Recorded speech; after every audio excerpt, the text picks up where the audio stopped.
officially, I can say that we open our traditional conference. This is the meeting that inspired by the initiative that we have in Ukraine. This is the National Days of Science, and all institutions actually trying to do something to discuss a lot of questions, and that's have this official and unofficial reflections. And we also decided like several years ago to start our own tradition and use this opportunity to discuss a lot of questions, a lot of issues that we faced. And I'm sorry, it's not okay. Something with my camera as usual. So I'm glad to say that today we are open for discussion. If I'm not mentioning you, or just you want something to add, you want to share your ideas, feel free just to participate, because our schedule very flexible as usual, because a lot of especially in the wartime, it's difficult to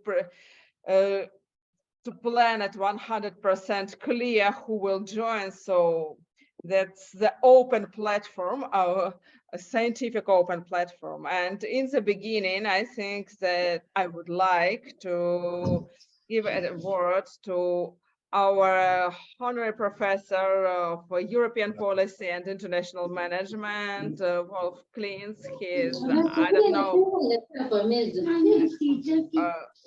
one moment, I just mute. I even don't know what to choose, and I just want to say that you are the former member of European Parliament and former president of Chamber of Commerce and Industry in Frankfurt on Main, and maybe I cannot choose everything, but I really want you to join and to open our discussion. Thank you very much.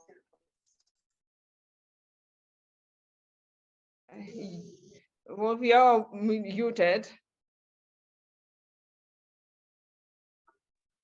Can you hear me now?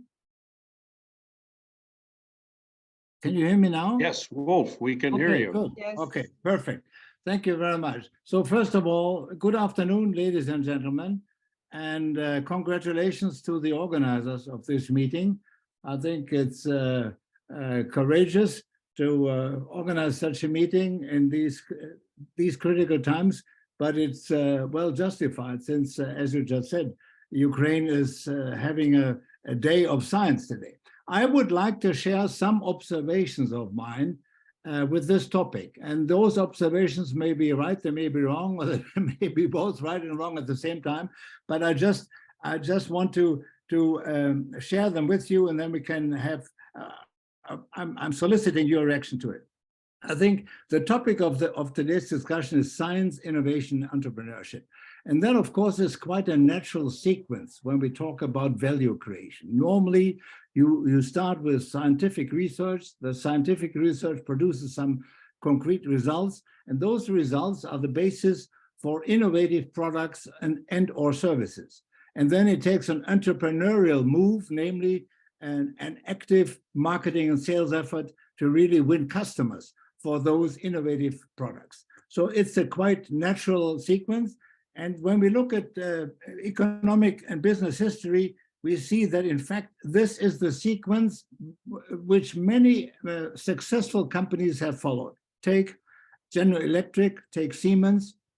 They started to do basic research in the electric and electronic field, and then came up with new products in these fields, and then eventually marketed these products. Take another one, take BASF, the chemical company in Germany, that starting from basic chemical research, developed a company that now is the biggest chemical company in the world. Or take Ford, the champion when it comes to introducing automobiles. Again, they always followed that sequence: science, innovation, and then entrepreneurship.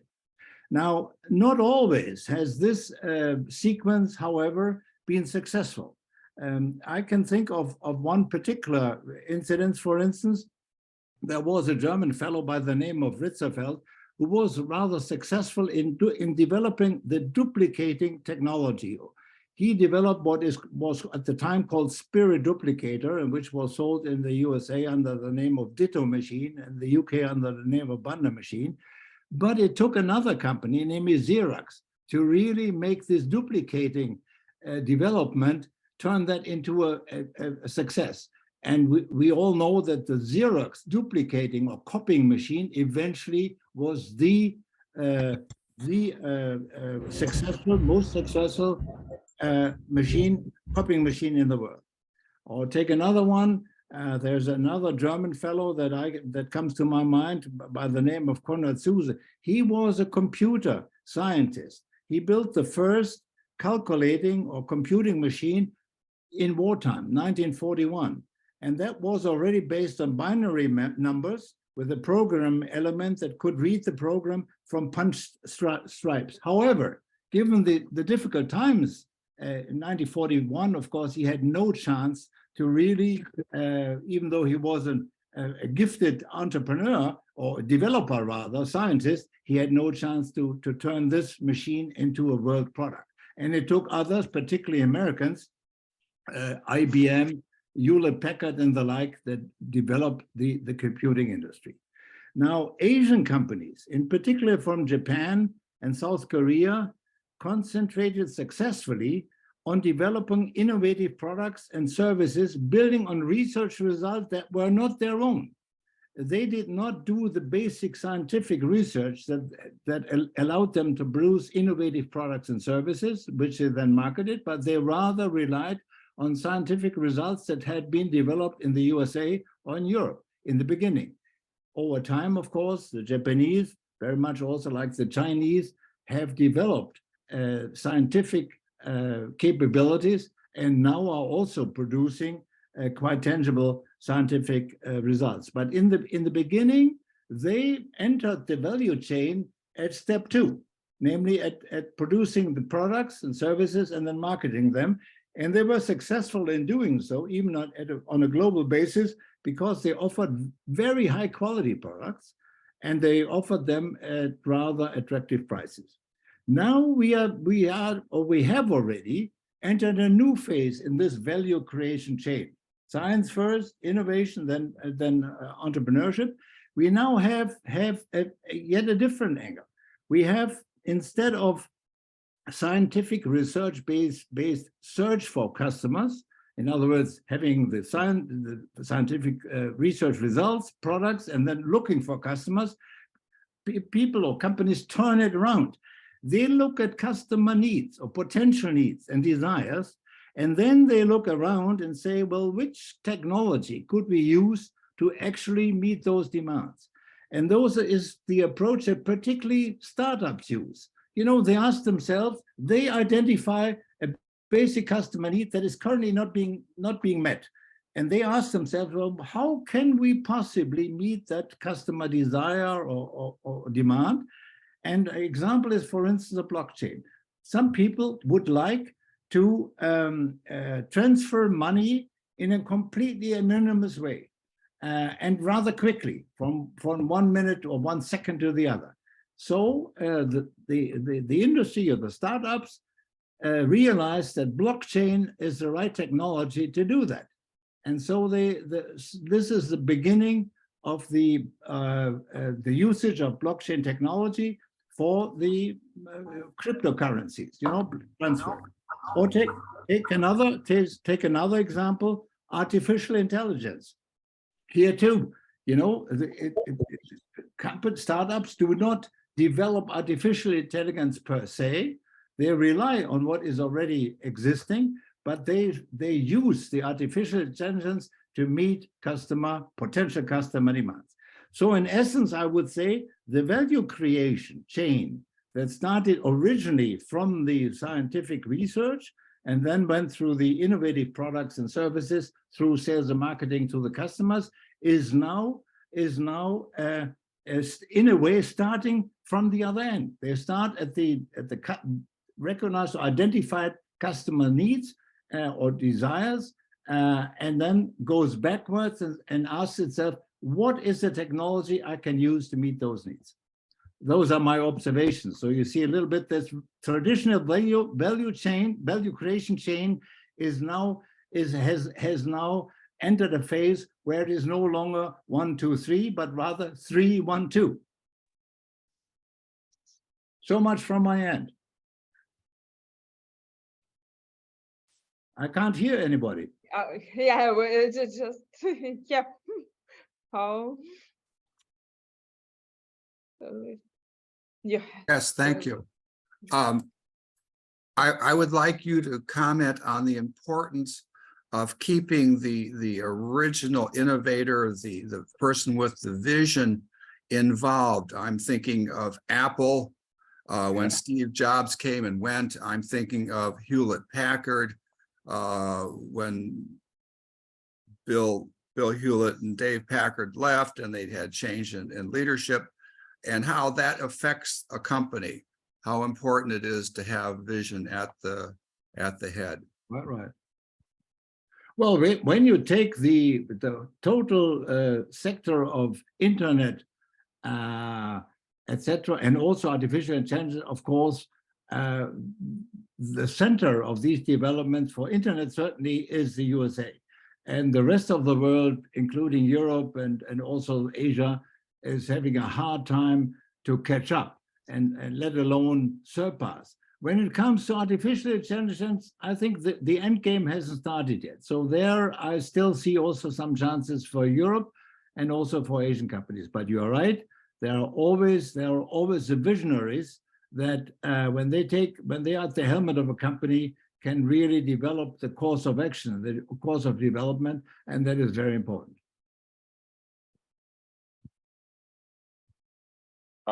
If I may ask a question kindly. Yes, go ahead. I've just been thinking about the situation, especially right here in Africa where I am, and I noticed that we could have this process right, no problem. But what is the place of idea generation? Because before even coming up with that research, you must have generated the idea, right? The basis of trying to solve a problem, being innovative about opportunity seeking or something. I believe there could be something around that. Maybe you may want to comment a little bit. Thank you. Well, that's exactly the point I'm trying to make. In the old days, it was the result of the scientific research that then offered the chance to solve certain problems. Today, many startups are looking at the idea generation first. They develop ideas first before knowing how to solve it. They look at the customer and say, well, here is a problem, here is a chance, here's a possibility to do this and that. And then they look around and say, well, how can I possibly solve this with a technology that exists or is in the making, is in the process of being developed? So it's certainly the idea generation now that the customer is now in a way more in the focus than it used to be in the past. Here's another one.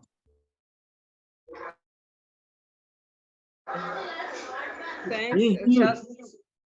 So just remind you about all listeners about their mics, because it's sometimes very confusing if you want to ask or just something happen. Yes, Stefan, you're welcome. Thank you again. This is Stephen from Kenya, Africa. And mine is just to reiterate what Wolves have said, that if you look at the innovation and creativity today, the pace and the order is not as traditionally we know it. And I think that last comment of customer becoming a co-creator is more eminent today than in the past. So I want just to agree with Wolf that it is now probably 3-1-2 rather than 1-2-3, and also the place of customer in innovation and co-creation. Thank you. Right. Yes. Okay, I think thanks for your comments and for discussion. I think that we can move further. So I would like to ask Elaine to tell us your vision, and for others who are not for a long time with us, I would like to introduce Elaine Sarau, like our associate rector and also expert on civil society and advisor to the rector and honorary doctor in the sphere of international relations and public diplomacy in our university. And that's all, not the full list, but just for the beginning. Well, hello, everyone. It's Hello. great to have such a large audience today. And it's wonderful that UACU is able to put this conference, make this possible at such an auspicious time in the history of Ukraine. A lot of us who are not Ukrainians, I believe, are totally amazed at the dynamics of how the Ukrainian people, the public, has risen to the challenge. And because of the challenge of the war and the success that Ukraine has demonstrated and is demonstrating and will continue to demonstrate, not just in the defense of the nation, but actually in the whole dynamics of the growth and the future growth of the nation. It will be this spirit which will carry Ukraine forth successfully as an economic engine in Europe, an economic engine that the other European nations will enjoy benefits from through engagement, and thereby making all of Europe stronger and more secure. You know, there's a saying in the business of real estate: location, location, location. Right. Ukraine's location is paramount to not only its importance and success, but indeed to the importance to the whole world.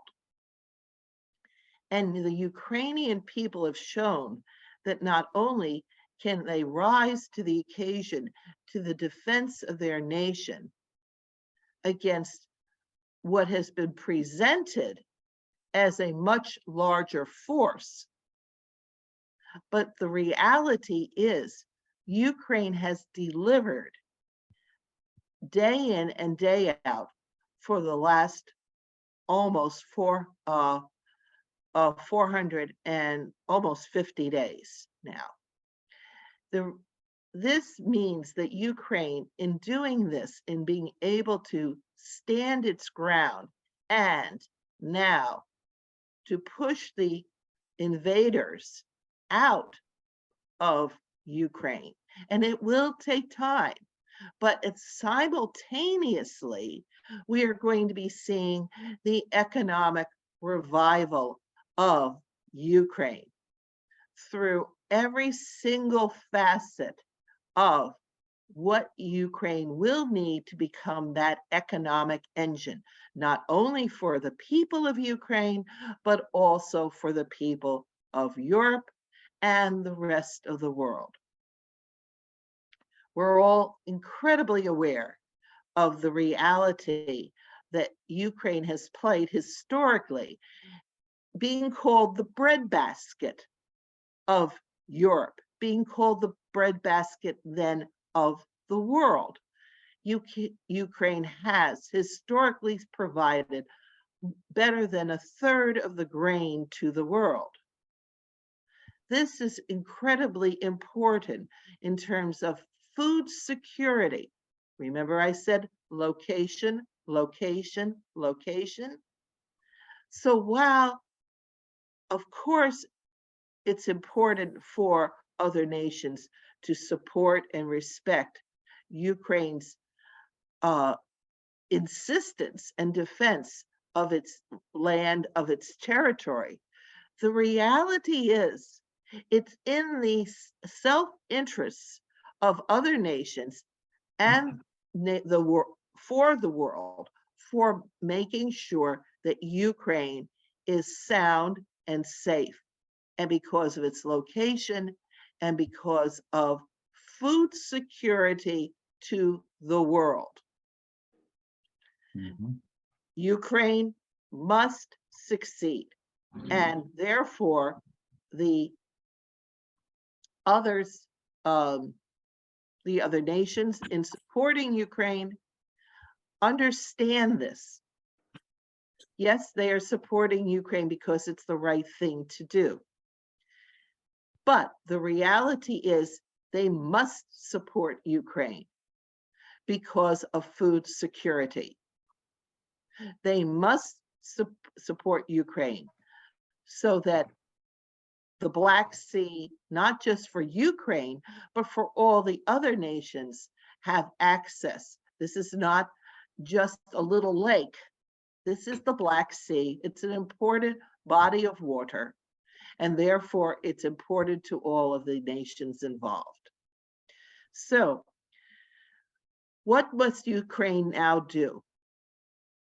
It is in the process, and I'm happy to say, I believe, going in the right direction of being able to address how to secure the immense amount of multilateral funding that would be available to Ukraine when Ukraine puts together a process which addresses accountability and transparency.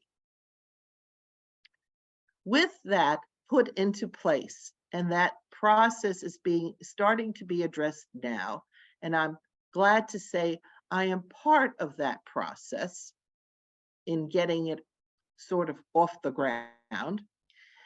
I'm hopeful that Ukraine will take every step that is going to be advised with collaborating organizations to make sure that Ukraine can access this significant funding from the multilaterals. Therefore, Ukraine will have access at various stages for various projects, literally at the end, cumulatively, hundreds of trillions of dollars. Now, this is not going to happen all at once. It will be in various projects, in various tranches to accomplish this.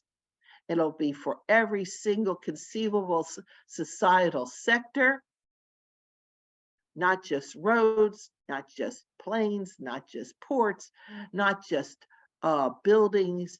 It will be for society, for addressing all of those individuals who have literally, society has suffered because of this war that has been waged on Ukraine by Russia. So with Ukraine addressing its how it will process and how it will organize a process for addressing accountability and transparency, then the multilaterals will be able to move forward with Ukraine to provide the funding necessary to do what Ukraine needs to do for economic recovery and what the world wants Ukraine to do, because the world needs Ukraine. Location, location, location. So folks, it's a lot to do, a lot to address. My abstract starts with the cultural terms of what Ukraine needs to overcome, basically, which is the 444 years of its history and how to come to a new point in its history. And you're already on the way with the success of the military, and that success will translate because it's the same people who will become the success for the economic engine of Ukraine. It can happen, guys, and I'm watching it happen, and I'm amazed, and I think other people are amazed too. Thank you very much for organizing this today. So. Thanks for so supportive speech, and we really appreciate your support and your optimism also about us. It's like always something that can inspire. And I think that we should like go down from America to Africa, and I invite also big friend of our university, Dr. Simona Vato, School of Business, African Nazarene University. You're welcome. Thank you so much. It's such a beautiful time to be together and to be connected this way using technology. Over here in Africa, we are doing well, but I'm sure we can connect and socially, you know, and besides everything, the essence of coming together in such a space is so that we can connect. I'm here together with a lot of African Nazarene University students and faculty and staff and even faculty leaders. And the essence is that we are anxious to learn, to know how it is happening elsewhere in the world, especially in Ukraine. And we are having a lot of lessons that we are picking from Ukraine, because in as much as Ukraine is going through the wartime, the resilience that we are seeing among the Ukrainians is one from another level, and we really appreciate. We have a lot of faculty leaders here and students, graduate students. I think it's important to just take note of that. And then finally, let me just say two things. Number one, there is need for internationalization of knowledge, or, you know, exchanging internationally. It's a very important thing, so that we don't localize our knowledge. We have the African knowledge. You have your own European knowledge. There is American knowledge. There is need to have our global knowledge, you know, networked around the world. And then secondly, it is important for Global North and Global South to continue interacting. And I think that's so important. And this is such a beautiful forum. So I guess that's all I may have to say for now. Thank you so much. Thank you to joining us with all the students. It's really important, and now we understand how important to share our experience, the knowledge, and also the ideas. So it's something that becomes sometimes just vital things. So thank you for joining us. I just remind everybody to check your mics. And now I also would like to invite for a word, for a small speech, Paul Thomas. He is, of course, like honorary doctor of economics and finance, and member of advisory board and president and partner of ERA USA Incorporated. But for me, it's my partner on all my ideas in biosustainability and how to implement it in our university. So I welcome you. Well, thank you.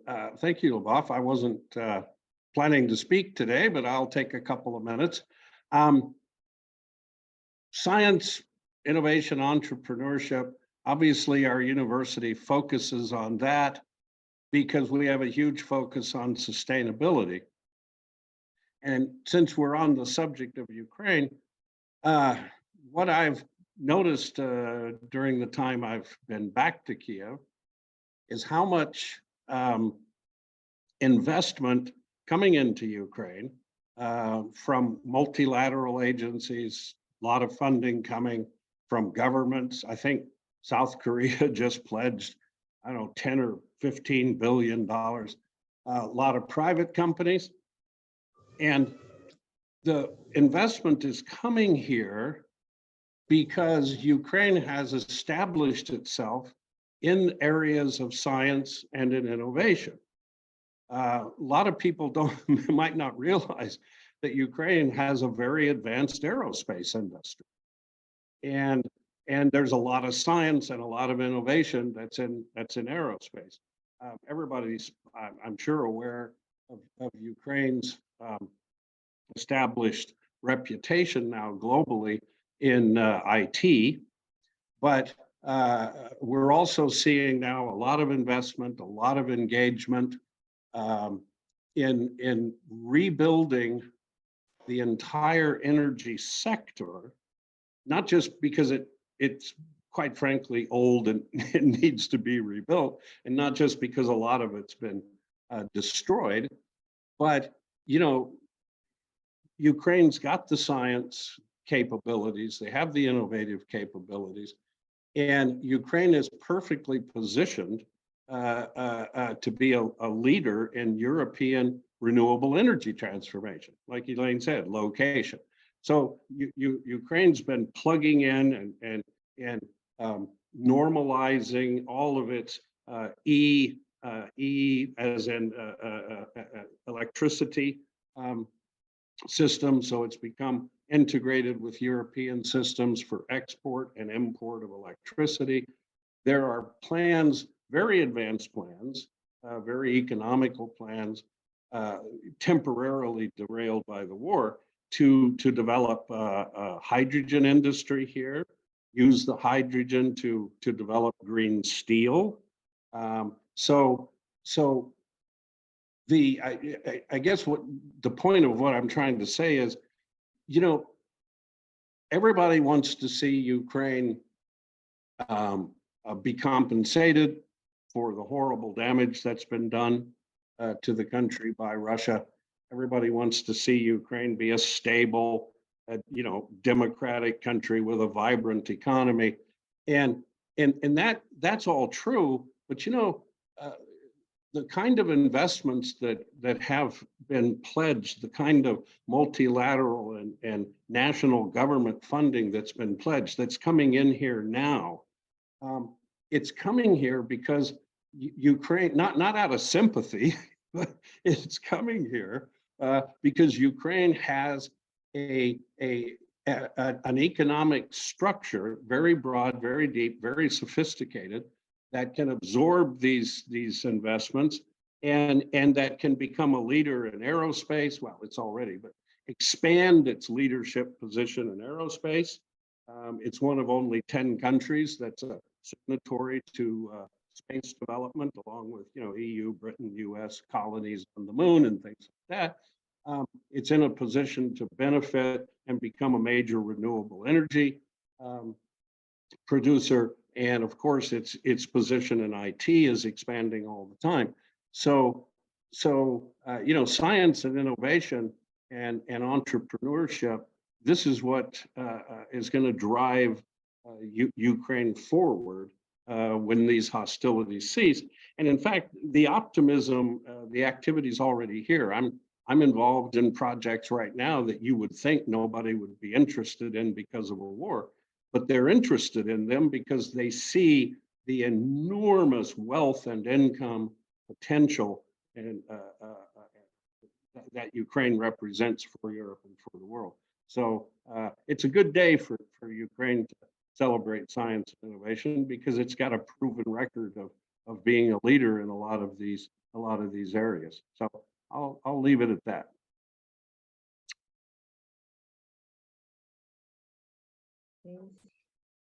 Thanks for this. I know you always can support and you always have what to add because you really have a lot of interesting ideas. And I think that now we can move to our students' presentations. And I think that it's easier to start it as usual. So the first presentation will be from Mikita, and then I just invite everybody to write who want to have a presentation in the chat, and we create this queue that will be more or less comfortable for everybody. Yes, thank you so And of much. course, Sarah, you are welcome to join, to comment, whatever. So Mikita, floor is yours. Yeah, first of all, thank you so much for the introduction. Thank you to the professors for such important information. And as our meeting is dedicated to the science, innovation, and entrepreneurship, I would like to start with the entrepreneurship part of this program and tell you about the importance of financial management for business success. Business finance is the discipline that deals with the management of financial resources within an organization. It involves various activities such as financial planning, budgeting, investment decision-making, risk management, and financial reporting. So, and as we all know that in today's competitive business environment, financial management plays a vital role in determining the success or failure of the business.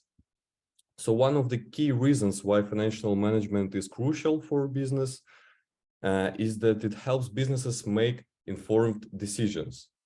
Financial planning and budgeting enable businesses to set realistic financial goals and allocate resources accordingly.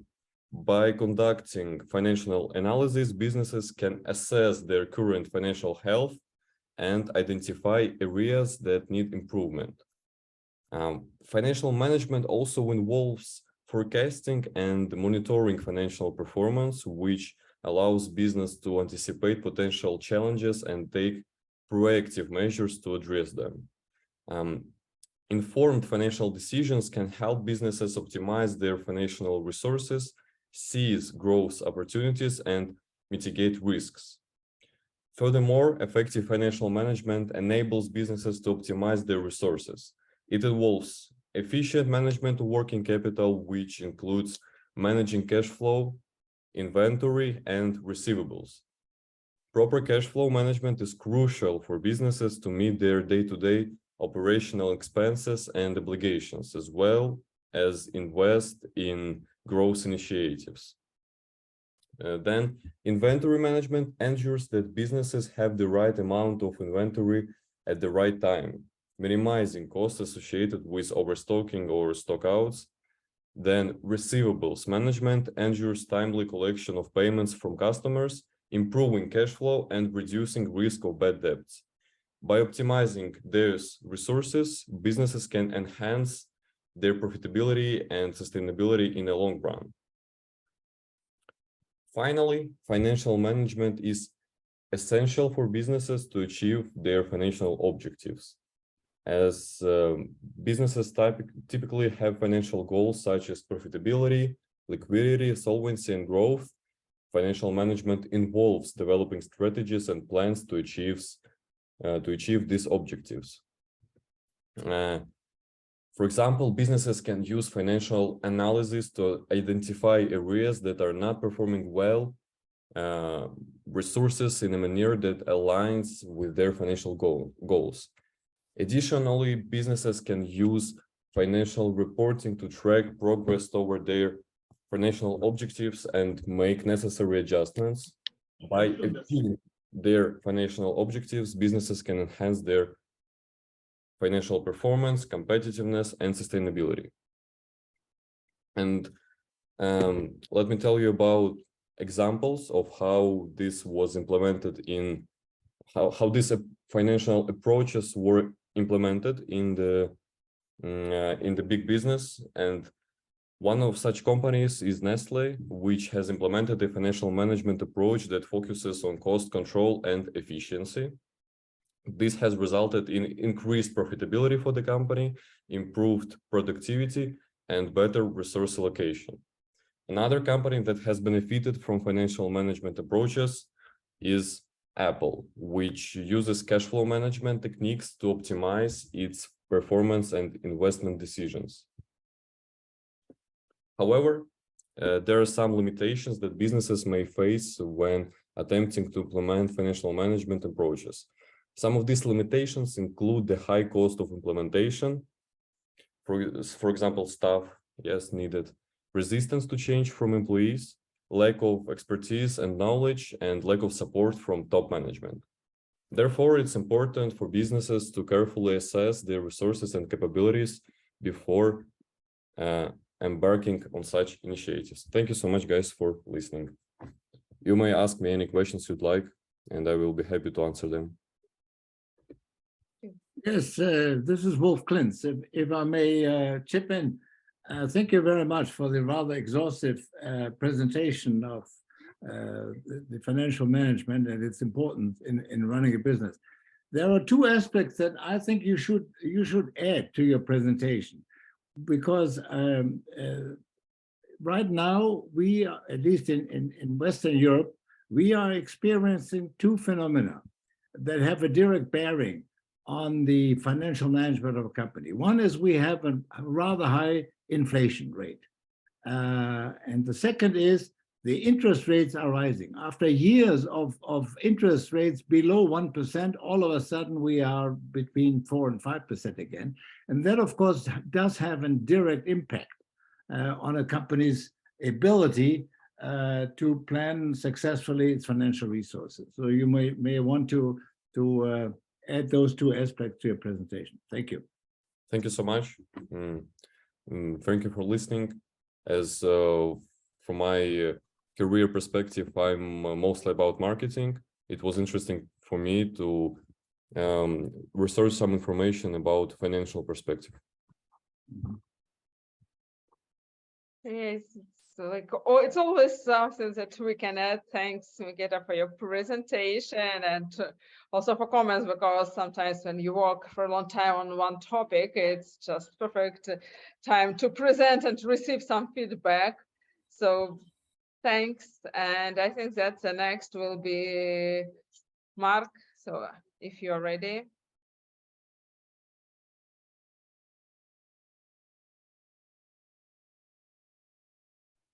Mark Samarin, are here with us? It's like, I just wondering, because it's like,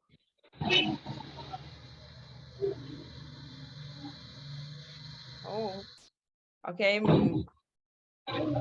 Maybe Mark lost his connection. Maybe somebody else will join us.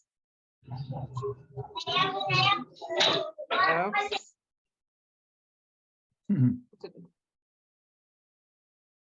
Mark, we confirmed that you will be the next, so I just wondering if you hear us. No. Okay, so who wants to be the next? And I also invited our guests from another business school, and for sure their experience. And actually, I remember about the mics. So Mike, okay, maybe somebody else want to share. I just wonder, because not all tell about this. So today you are so shy. Okay, let's, I don't know, just give me a second. I check the list, because I have the list of those who will Sorry, were you inviting participation from African Nazarene University, from the School of Business? Of course. I said it twice or three times, so you're all invited. Yes, yes. I think I would want to encourage the African Nazarene University faculty and students to participate actively. I think that would be very nice. Thank you.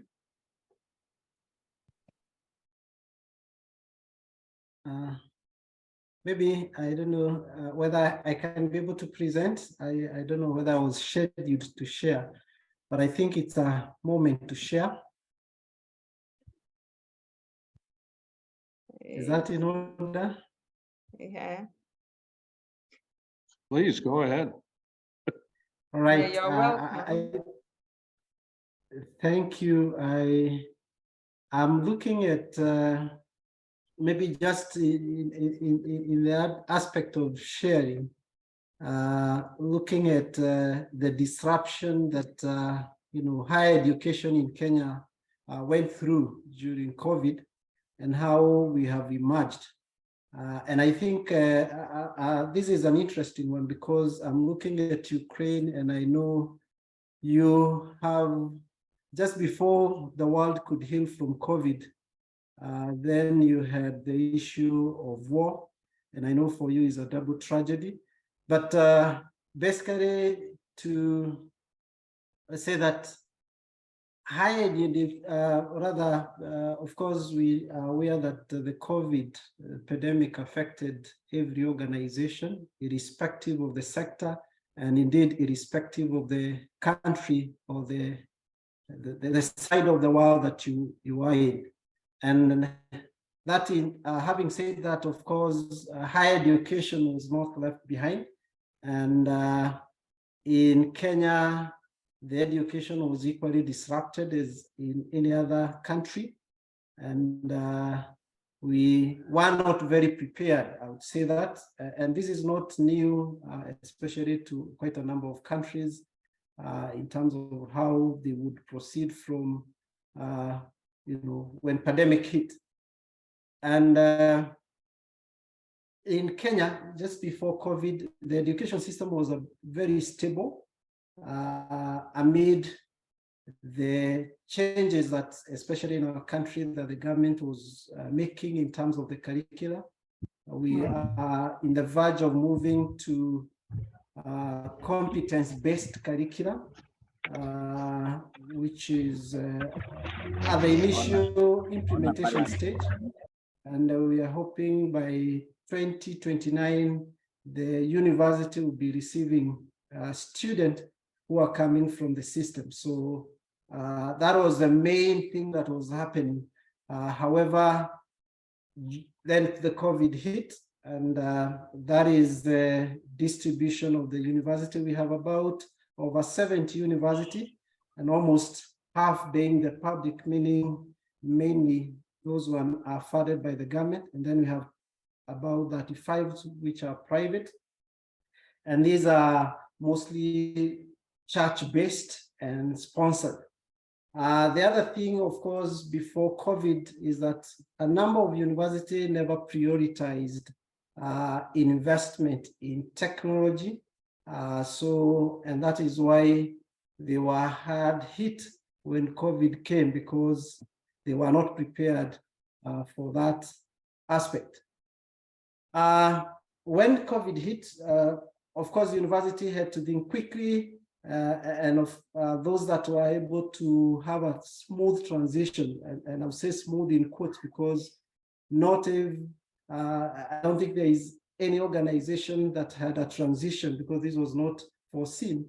But we had quite a number of universities trying to finish up what was left using some methods such as emails, social medias, platform, and all that. Few, like our university, had I would say, well-established learning management system, and this allowed us to complete the learning process for that first semester for 2020. And we also saw that even the government regulators were not prepared for this. They were also playing catch-up game with the shift that universities were making to move their education online. So that was happening. And there was also the fact that organization had to sit down and strategically plan on measures to ensure that there is smooth learning that take place. Nevertheless, economies were hit, and parents and sponsors for students or learners could not manage really to pay fees. Some could not manage to pay fees, and also to cater for cost to buy gadgets that required students to learn remotely. So there was a bit of disruption, and that resulted to some students, of course, being left out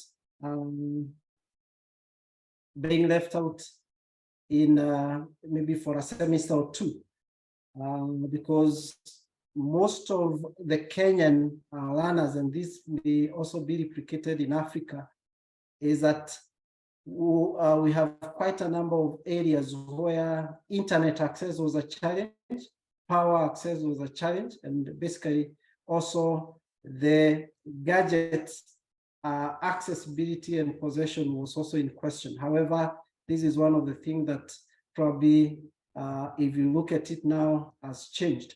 And that is part of what we can say has been the result of COVID. So if you look at the innovation to deal with COVID, we have seen quite a number of them coming from organizations, but also partners that worked with learning institutions to try and bridge the gap that was created, and the need that was created by remote learning and the disruption that came about. Of course, these are some of the common ways in which institutions have embraced so far.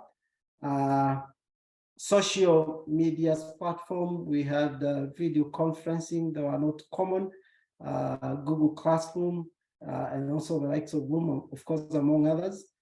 These have now become common and almost acceptable in almost every institution. Telecom companies they were also very heavily invested, and they were supportive and almost becoming, we could almost see some convergence between higher education institution and also the telco in trying to bridge the gap.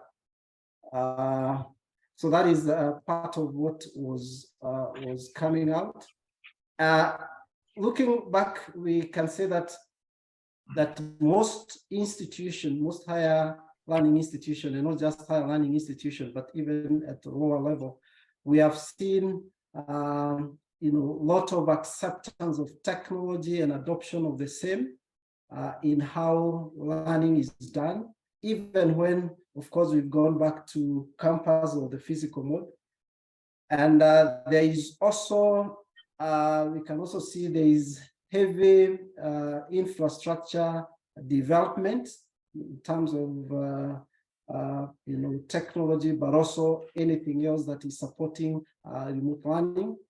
And there is evident that, of course, even where we are going back to physical classes, there is evidence that online learning is here to stay. And we are happy to note that most university and institutions here have invested in not just technology, but also training their faculty and students so that they are up to speed in that.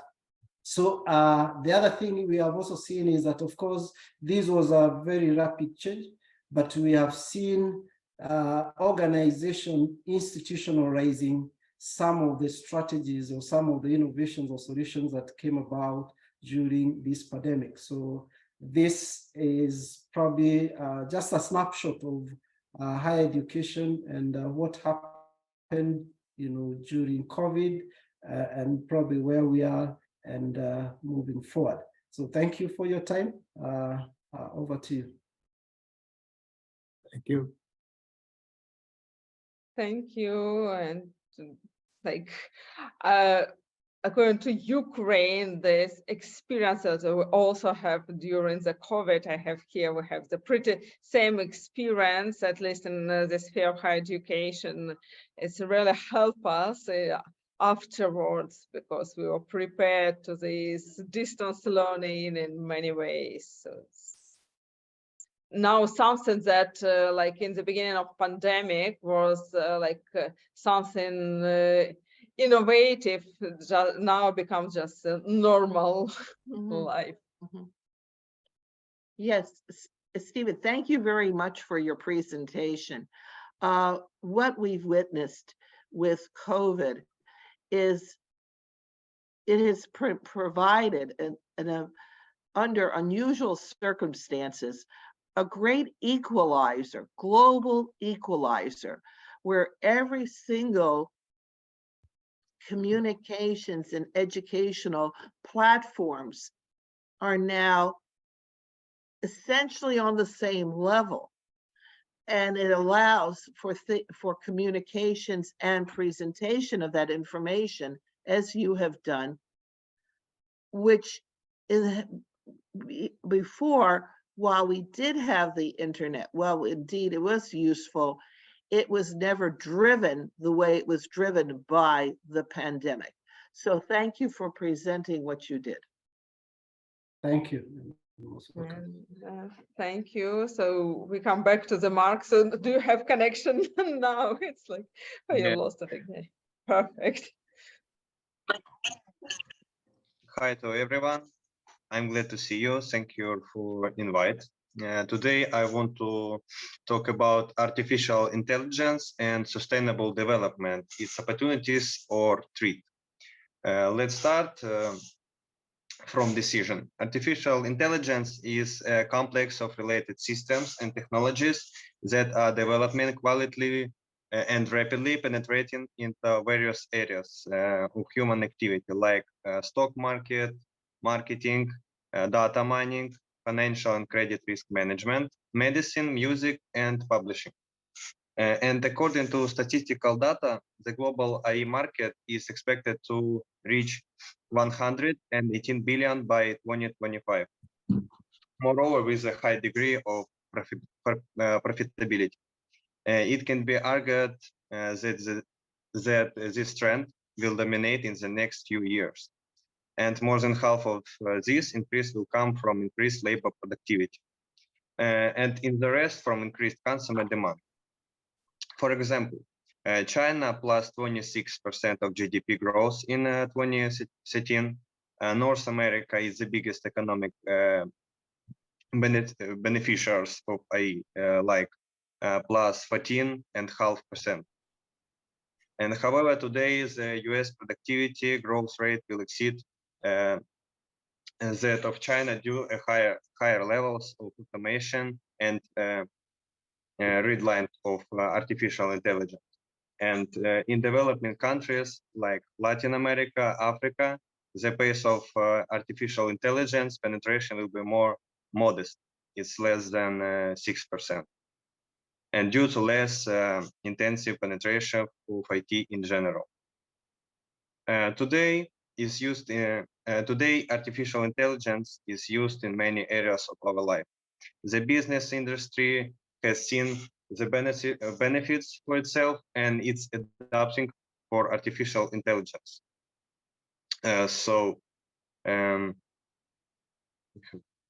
Sorry. So the business industry, like I said, has seen the benefits for itself, and it's adapting artificial intelligence for itself for needs. The main thing is in any business is to make products and services more attractive to customers. And artificial intelligence is a good variant for this, is one of the way to achieve this. Many industries have already adopted artificial intelligence technology, and you can see it for now, and are benefiting tangibly from its use. So to conclude this whole information, artificial intelligence technologies are designed not only to simplify our life, of the population, and this can proceed the economy in the future. It is the use of artificial intelligence technologies that will locally minimize the harmful effects on the atmosphere due to use of various types of filters, and the replacement of old technology with more innovative ones with a number of emissions. But another concern of artificial intelligence could be used for a malicious purpose, like cyber attacks, terrorism, warfare, and artificial intelligence powered weapons could be developed that are capable of making autonomous decisions about who to target and how to attack, which could lead to devastating consequences. The main goal of sustainable production and consumption is to separate economic growth from environmental degradation. The main goal of sustainable production and consumption is to improve the welfare of the population in the economic terms, while minimally having a negative impact for our environment. Thank you for attention. That's all. Yes, thank you. Artificial intelligence, this is a topic that was like somewhere on the top of my interest. Also due to work with the students last semester. So thanks. So any questions, comments, adding? No, okay, so then we can move to the next presenter. Maria, you're welcome. Oh, Margarita, sorry, Margarita, it's like you finished my course long ago and I just... Yes, thank you. I was wondering if you were talking about me. Hello, my name is Margarita, and I am a graduate of this university. And I saw the invitation to this workshop somewhere on social media and decided to join this wonderful tradition, let's say. And my topic is crowdfunding as a social tool for communities, entrepreneurs, and governments. I'll try to show you a small presentation here. Okay, should be full screen, right? Okay, thanks. So to start, what is crowdfunding? I believe most of you know what it is, but I'll explain just in case. So if we talk about traditional fundraising, usually a single huge market player, let's say it is investor, for example, a bank, if you apply for a loan or looking for angel investor. But if you're talking about crowdfunding, this is a lot of participants who, let's say, donate to the cause. And the main difference is that this number of participants can deviate, and also the investment can be minimal. So you can donate, let's say, $1 and still be an investor to the cause you're interested in. And I believe that crowdfunding also has social networking, and that is why it is a social capital, especially if we talk about Ukraine, because right now you can see on social media and basically everywhere, a lot of people are offering to others the opportunity to donate to support Ukrainian army or government or economy. And especially if we are talking about such huge funds as Sergei Pritula, I believe that not only local people, but also international people have heard about that. This is a social networking, because usually a friend is saying to a friend like, hey, I know this really wonderful foundation, let's donate to this. And then a friend is saying to families and to schoolmates, and then this social networking increases and reaches an international level, which is why crowdfunding is having, let's say, a new development base in Ukraine right now. And of course, its purpose can deviate. And I believe in America, the most widespread purpose for crowdfunding usually is business, because sometimes startuppers can't find an investor, or they do not have, let's say, a lot of time to be talking to angel investors to secure their funding. They want to save the time or the expenses, and they try to use crowdfunding to save their goal. I just wrote a couple of examples on this slide. You can see that the goals can relate to local community. For example, a local community can urge the citizens to donate and make a new park, a children's playground, but you can also ask, for example, your neighbors or relatives, or also post it on the social media to help you pay for the treatment of a dog, or other purposes. So crowdfunding can be really individual purpose when a lot of people you know or don't know are helping each other. And I tried to compare crowdfunding with microfinance. And the first insight is that both these terms relate to access to money source. Because if we compare companies as business players, they have a lot of opportunities and they don't need to spend this much time as individual customer to solve an issue. And if we are talking about microfinance, sometimes people are in the poverty trap and they cannot escape it without external help. Another insight is the time pressure. So as I told before, for example, if we are collecting donations for the army, if we are going to close special donations for a specific cause, we have a time limit. We cannot go to, I don't know, bank and wait a week for them to review the information. We are making a crowdfunding and asking everyone we know to share the information. And this way we escape the time pressure. And insight number 3 is both microfinance and crowdfunding is accessible to people who otherwise are not eligible to money sources such as bank loan. So if we're talking about microfinance, let's say that a vegetable seller on the market cannot have a bank loan because of not enough money on the account, right? Because of the nature of the work. And the same happens with crowdfunding. You basically don't have enough resources to satisfy the whole issue, but if you are working together, we can do it.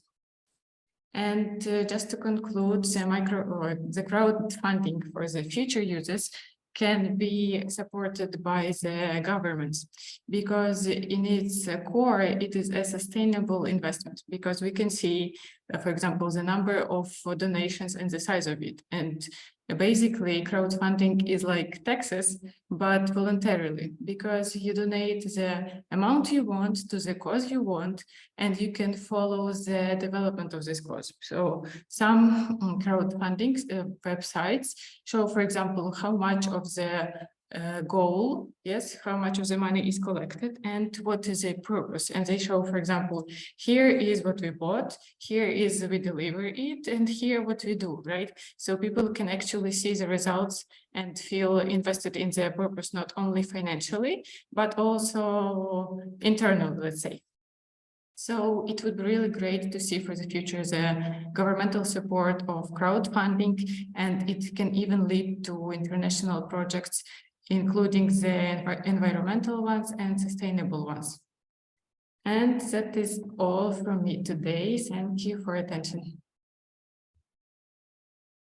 Yes, thank you. I like your idea about thinking about this, like voluntarily taxation. Yapo, you're welcome to ask question. Paul? Yes, Yeah. yes, you can ask a question. I see your hand. Thank you, Margarita. I find crowdsource funding very fascinating, exciting. I have a comment and a question. First, my comment is, I see crowdfunding as a democratization process, much like the internet, where we are participating fully, and it's very exciting to see. And then the second thing is a question actually for participants from Africa. You were comparing and contrasting microfinance with crowdsourcing. I have been under the impression that microfinance has been quite effective in many parts of Africa, and I'm wondering if any of the colleagues from Africa have had experience with crowdsourcing for financing projects there. It's a great topic. Thank you, Margarita, and friends from Africa. Okay, thank you, Paul. So if the question is not to me, I just like to comment on your comment, let's say. So I agree, and I think that not only in crowdfunding, but overall in the market, the role of customers and consumers is increasing, right? Especially if we talk about doing something as a community. We have bigger market power and we can influence decisions and affect the consequences. And really microfinance is really popular in countries such as Africa and India, and I also believe in its success. So I hope you're right and we can see more better results around the world. If I may, I also have a question. Thank you very much for your presentation. Very interesting. Crowdfunding, of course, is a fascinating subject. I wonder, traditional bank financing is in some cases and for some businesses running into difficulties right now because the interest level is changing so quickly, and in some projects that had been planned on an interest level that is lower than what it is today can no longer be realized. My question is, to what extent is crowdfunding stepping in here? Do you see a positive trend for crowdfunding because of the interest level, because of the interest change, or does this even is this also a how shall I say, a negative factor for crowdfunding, that the interests are rising right now? No, I don't think it's a negative factor, but about the first part of the question, I think that crowdfunding is mostly used for startups or businesses who do not have enough documentation or time to apply for the bank loan, because bank loan is more conservative option, right? So if you already have an established business and we just want to develop, I believe they would go to the bank loan. But of course, the interest rate can be a reason. It's an interesting question, but I believe that for crowdfunding, you would also need a lot of marketing presence, because you'll need to explain everything and interact with the public. So again, for a big company, I would rather go to the bank. But for small company or some really environmental purpose, or if you know that the goal is likely to have a good acceptance at the public, because if many people think the same as you do, you can ask them to join the purpose. So, so I do not think these business banks and crowdfunding are competing. They are like not supporting it, completing each other. Completing, yes, that's the word. Thank you. Thank you. Thank you. Stefan, you have also some comments, questions? Yeah, thank you. I think it was Paul who wanted to know how is crowdfunding and microfinance in this part of the world. And thank you for that topic. I think it's a very live topic. And true to it is that on our side, microfinancing is probably more common Also, remember, we have a very strong cooperative movement, what we refer to as a saving and credit society. They are quite common as source of, borrowing or startup capital. However, and this is probably, I can speak, from a Kenyan perspective, is that rather crowdfunding is also catching up very well. And one sign is that we have the current government, which have a proposed bill that is targeting crowdfunding. So that is an indicator that it's something that is catching up well on this side. However, as it is, the startups on this side, they are more reliant, or businesses are more reliant on microfinancing and different platforms that are there to borrow, finance. Thank you. Yes.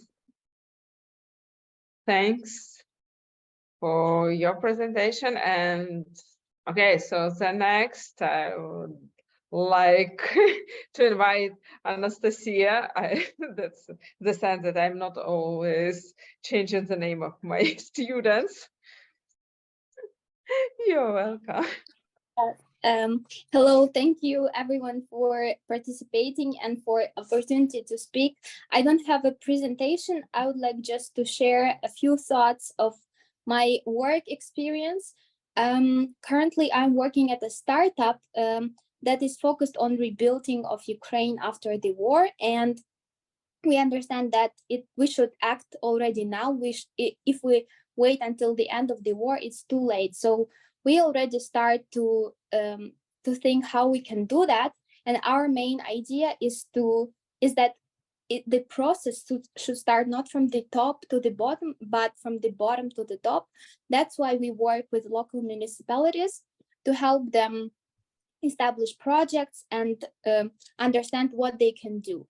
And one of the ideas that we heard today, like Paul Thomas mentioned, that Ukraine might be a good place for sustainable sources. And that's why our partners, they have a project with Miscanthus. So we offer them to municipalities as well, because it can be used on marginal lands that are not, able to use for farming and growing food, but they are perfectly good for Miscanthus. And it's good for the municipalities because they can earn the money, they can sell even carbon credits. So all this is connected, and it's available and possible thanks to the technology. So yeah, just my little comments on this topic. Thank you. If you have some questions or additional points, please let me know. I would be happy to discuss these points. Thank you, Anastasia. If you allow, Lyubov, I will add something to the very interesting report.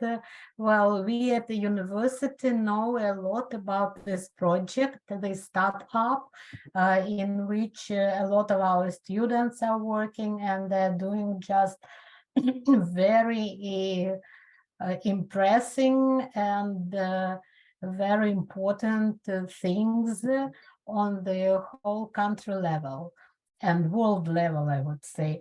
I, from my side, would also like to share with you one small step in which I was involved, and it could also be somehow united, I think, with the activities of the startup where Anastasia is working.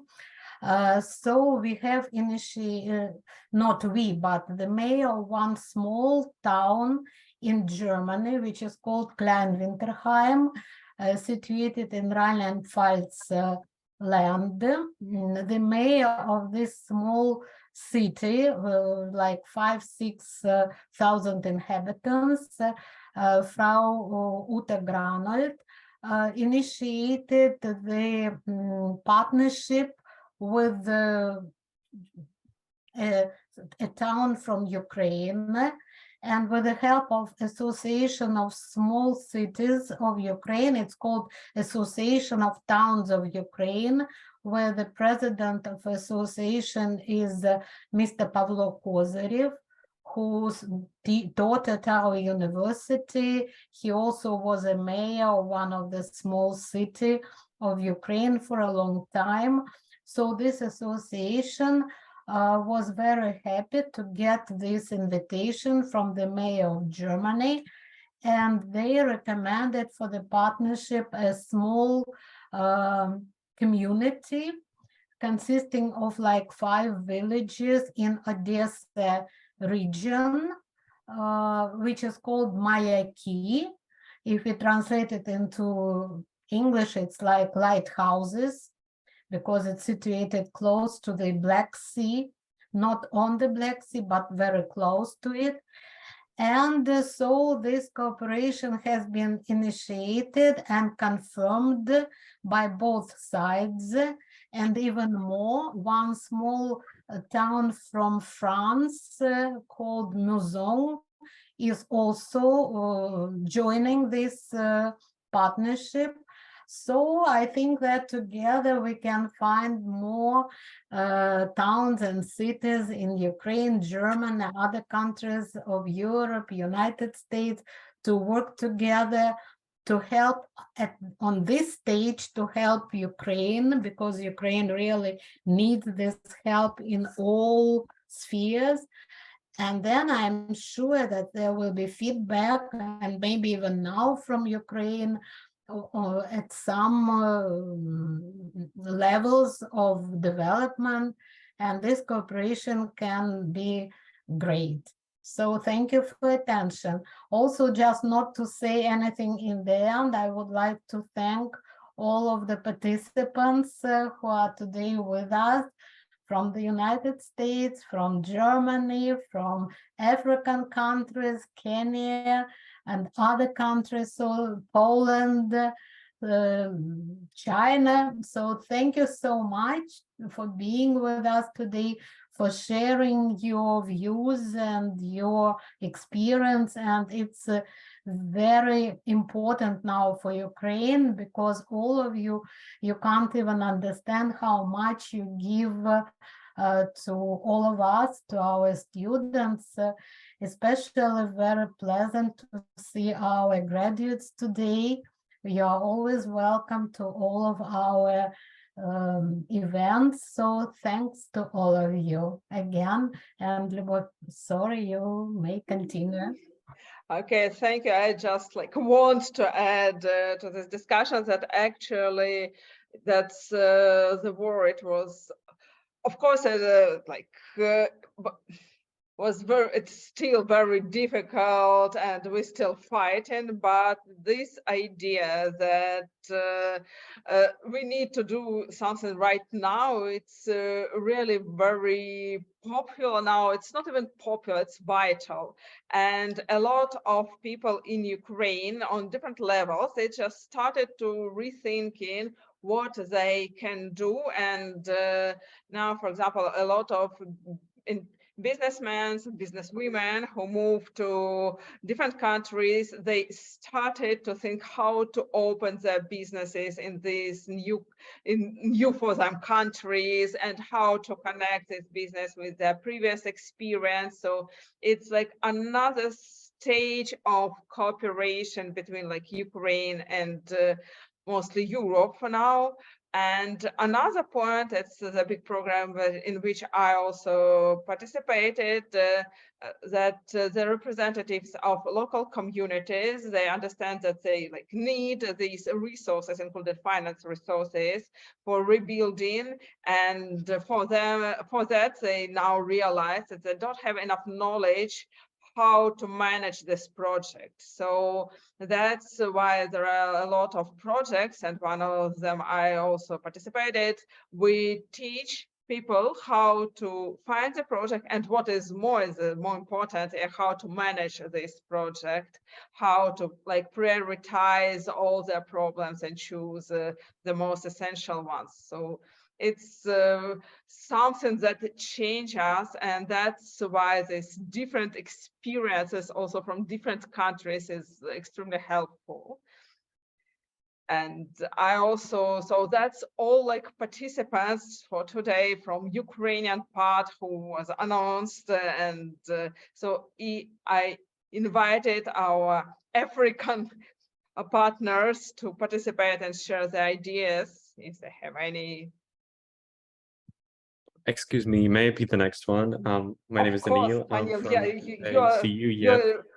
you're through your connection, so perfect. No, So it's been a nice all the time. So yeah, I just wanted to follow up this Anastasia speech.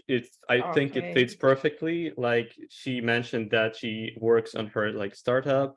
All the guys work there, and I think it's awesome. But imagine how many startups could exist, should have existed to make life easier and better for other people, but they simply don't, just because they don't have funds, they don't have investments. And I think venture capital is a crucial source for funding. I mean, obviously it is for startups looking to grow and scale their businesses, but since the beginning of the war, the picture changed like dramatically. And there are a few reasons due to like this thing happening. And the first thing is the most challenging part is startups require like rapid growth, and otherwise investors wouldn't gain their like investments back. And in wartime, it's quite difficult for them to understand the whole picture because they are not in Ukraine. They don't know what's going to happen, what's going on. They don't completely know, and they might be afraid of investing. Another reason for it is, it was also mentioned today, is high inflation. So the interest rates grow, they rise, and investors are putting more money into bonds instead of stocks.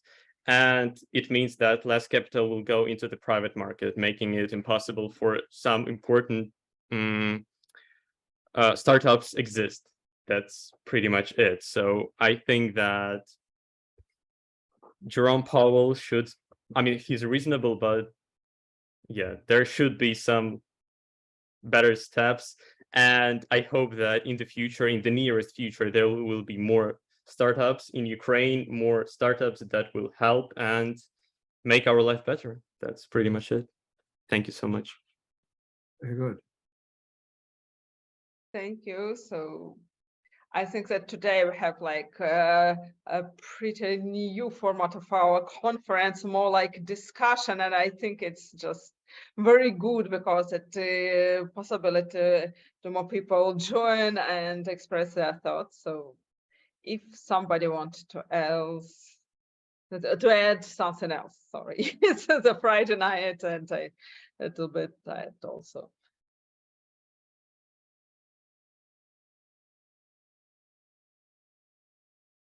Okay, so I understand that it's Friday evening, and I really appreciate it. Everybody joining us and participate in our discussion, and I'm sure that we will continue this meeting, and the next days of science also will be very interesting discussion. Of course, we all hope that it will be safe for Ukraine. We will celebrate our victory, but anyway, we will do our best to help for economic development, and not to Ukraine only. And I am very grateful for everybody who joined to listen, to comment, to present, and just want to say thank you and have a nice weekend. We see you the next conference, and you're always welcome to join us in any our I don't know, innovations and common routine like presentations, conferences, journal, whatever. You're always welcome. And thank you very much indeed. Thank you. Thank Thank you. you very much. Thank you. Bye-bye. Have a Bye. nice weekend. Thank Bye. you. Thanks to all of you and to our organizers. Thank you, Lyubov Zharova, for just organizing the conference. Thank you, Olga and Natalia, for inviting our guests and all our faculty for inviting the students, and to all of our colleagues. Thank you, guys. Have a nice weekend. And our American friends, have a nice Friday. Okay, see you soon. Bye-bye. Bye, everyone. Thank you. Thanks.